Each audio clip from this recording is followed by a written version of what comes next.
Je suis fatiguée, j'en peux plus. Je suis fatiguée, je suis fatiguée, je suis fatiguée, je suis fatiguée, je suis fatiguée, je suis fatiguée. Faut que j'aille bosser, j'ai pas envie d'aller travailler, je veux rester tranquille chez moi, là il fait beau et tout, ah non. J'en ai marre d'être fatiguée, pourquoi je suis tout le temps fatiguée? Si comme moi, vous en avez marre d'être fatiguée, alors regardez cette vidéo.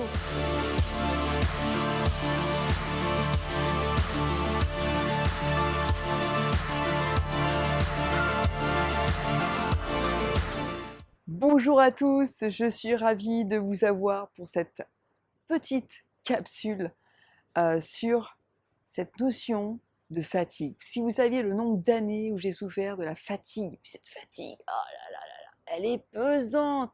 On a l'impression qu'on ne peut plus rien faire, on est fatigué sans arrêt et elle nous colle à la peau. Alors finalement, comment est-ce qu'on peut faire pour rapidement essayer d'améliorer cette fatigue persistante qui nous pourrit littéralement la vie? Alors, premièrement, c'est votre manière de percevoir le sommeil que peut-être il serait bien de modifier. C'est-à-dire que si vous considérez le sommeil comme une perte de temps, autant vous dire que forcément, vous allez mettre des mécanismes en place au niveau mental pour tout faire pour ne pas dormir. Donc, vous allez travailler plus tard, vous allez faire tout pour ne pas dormir. Donc, forcément, vous allez accumuler une dette de sommeil qui, à un moment donné, va être pesante et va vous créer une véritable fatigue chronique. Alors, évidemment, ça veut dire que modifier sa perception, c'est accepter que le sommeil est là pour un intérêt mais précis et justement qu'il est positif. Pourquoi se reposer? Eh bien, quand vous vous reposez, qu'est-ce qui se passe? Votre mental va se réorganiser. Un peu comme un logiciel qui a reçu beaucoup d'informations sur une journée. Je vous laisse imaginer le nombre d'informations que peut accumuler votre cerveau. Eh bien, justement, il va venir petit à petit réorganiser tout ça.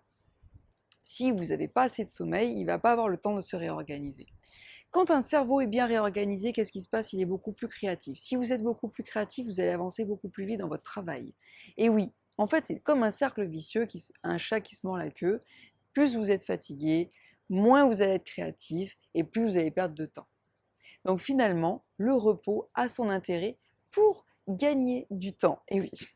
Donc essayez de le percevoir comme quelque chose qui soit positif pour vous. Premièrement. Deuxièmement, est-ce que votre environnement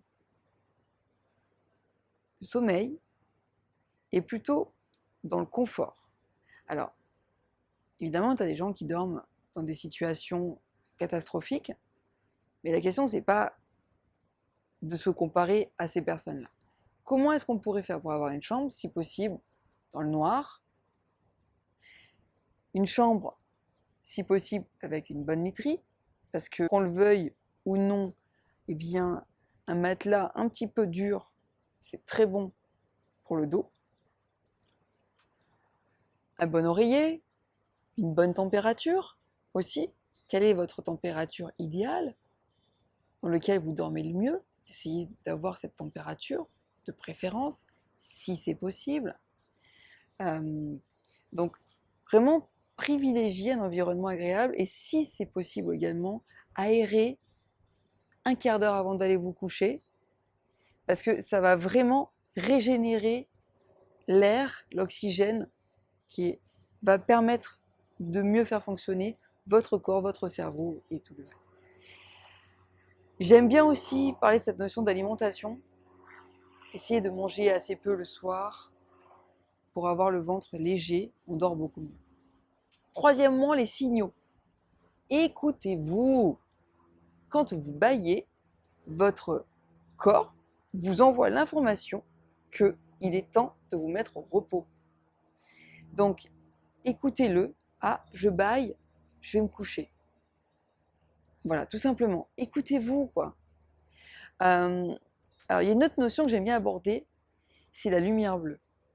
Vous savez que depuis quelques années, on essaye de mettre du LED partout. Pourquoi? Parce que ça fait des économies d'énergie. Le problème du LED, c'est que ça crée la lumière bleue. Et la lumière bleue, en fait, c'est un petit peu comme si on prenait la lumière du soleil et que vous la mettez en permanence dans le visage. Qu'est-ce qui se passe?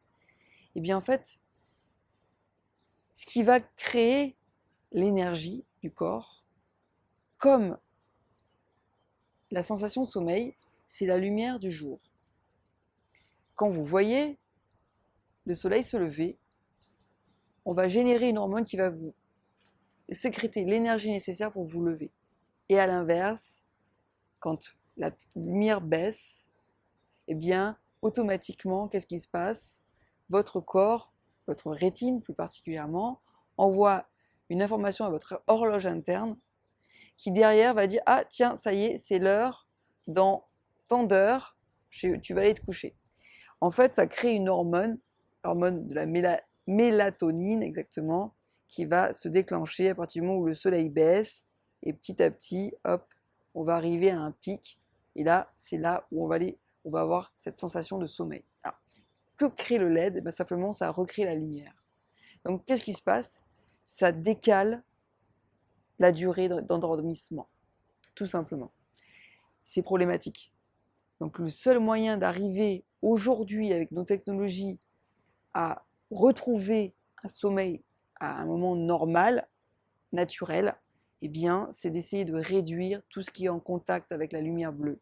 Donc, téléphone, télévision, et tout ce qui est en rapport avec la lumière bleue. Si vous avez beaucoup de LED, essayez de privilégier une lumière sans LED, par exemple en lampe de chevet, si vous lisez, ainsi de suite.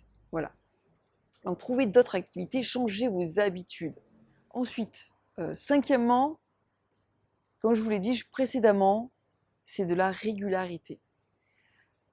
Notre cerveau a une horloge temporelle à l'intérieur. C'est ce qui va permettre à tous les organes, un à un, de fonctionner à chaque heure précise dans votre corps. Votre sommeil est également pré-réglé en fonction de cette horloge interne.